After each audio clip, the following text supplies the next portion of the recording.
James chapter 5, verse 7 and 8. Basahin po natin yung talatang 8. Sabi po ng verse 8, you also be patient.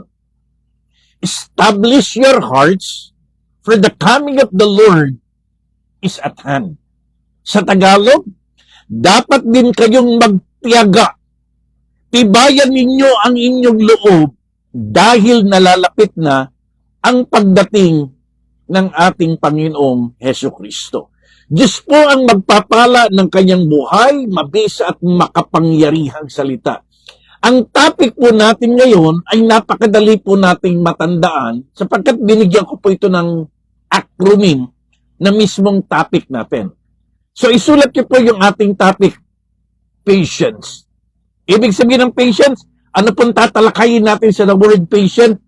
Staying strong while waiting long. So ang ating mga puntos na tatalakayin ay galing sa acronym na patience. Kapag kami nag-uusap ng mga pastor at pinag-uusapan po natin ang pagbabalik ng ating Panginoon, lagi po kami nagkakaroon ng updating. Dati lagi natin sinasabing, ang pagbabalik ng Panginoon, the second coming, we are no longer living on the last days, we're living on the last of the last days. Yun ang binabanggit namin. Subalit ngayon, nagkakaroon po ng upgrading.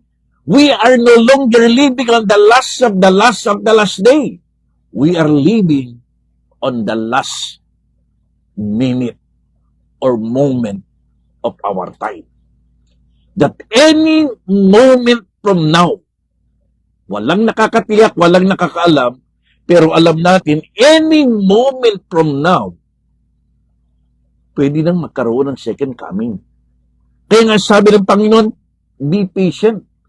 For the coming of the Lord is at hand. Mga kapatid, mga kaibigan, tayong lahat ng mga nakikinig at nanonood ngayon, humanda po tayo. Whether you believe it or not, lahat ng mga signs of the second coming of Christ, nandyan na po lahat. Kumpleto na.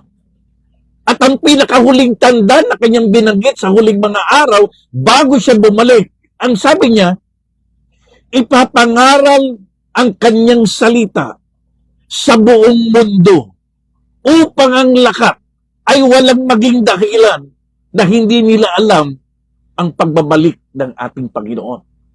So the last sign ng second coming of Christ is the sharing and preaching of the gospel. Sa panahon ngayon ng ating technology, halos lakat ng bansa, lakat ng lahi, lakat ng dila ay inaabot ng ebanghelyo. Maaring kinukumpleto na lamang ang bilang ng mga maliligtas. At kapag nakumpleto yon, handa ka man o hindi ka handa, naniniwala ka man o hindi ka naniniwala, darating ang second coming ni Kristo. Kaya ang malaking challenge sa atin ngayon, handa ka na ba? Any moment na bumalik ang Panginoon because the coming of the Lord is at hand, handa ka na ba? At yan ang tatakayin natin ngayon. The word patience. Biblical patience is not a passive waiting. It is an active trusting while enduring pressure. Pag sinabi natin biblical patience, hindi ito yung nakatambay tayo. Nagpepepetik-petik na wala tayong ginagawa. It is an active trusting while enduring pressure. Ito pa'y isang matibay, matatag, buhay, masiglang pagtitiwala na alam nating malapit nang bumalik ang ating Panginoon. Hindi niya pinatatagal ang kanyang pagbabalik. Pinatatatag niya tayo sa araw ng kanyang pagbabalik.